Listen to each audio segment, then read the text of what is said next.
The Boycott, Divestment and Sanctions Movement, BDS, is a global campaign promoting various forms of boycott against the State of Israel until it meets what the campaign calls Israel's obligations under international law.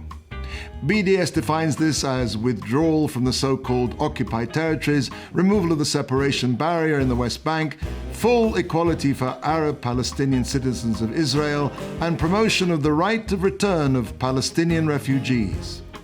Voices against the BDS movement claim that it judges the State of Israel with standards different from those used to judge other political situations. For example, retired Harvard Law professor Alan Dershowitz compares the way BDS singles out Israel for its alleged human rights violations with the way Harvard President A. Lawrence Lowell defended his decision to impose anti-Jewish quotas in the beginning of the 20th century.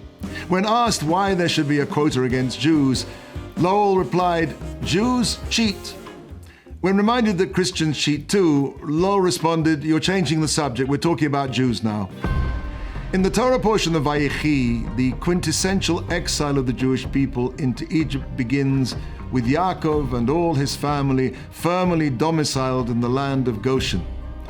In spite of all, Joseph's public service to Egypt, rescuing the country from the ravages of a worldwide famine and skillfully navigating Egypt to a position of unrivaled prominence and power, we learn in the very first sentences of the book of Exodus, Shemot, that a new king arose over Egypt who did not know Joseph.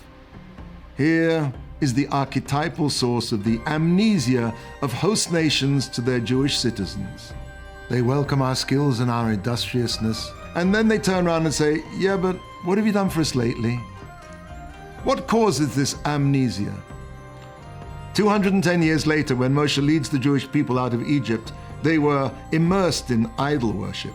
And clearly, this didn't happen overnight. In fact, from the very first moment the Jewish people entered Egypt, the effect of the spiritual impurity of that land started its work. Slowly, but very surely, it took its toll, and the Jewish people started to forget who it is that helps and guards them. When a Jew writes a letter or an essay, or even a drawing, he puts an abbreviation of 3 letters in either Hebrew or English in the top right-hand corner. The letters are Bet Samach Dalet, meaning B'siyata Dishmaya, which is the Aramaic for with the help of heaven. We declare that everything that we can write, we can think, we can create, comes only with the help of heaven. When a Jew forgets from where his help comes, BSD turns into BDS.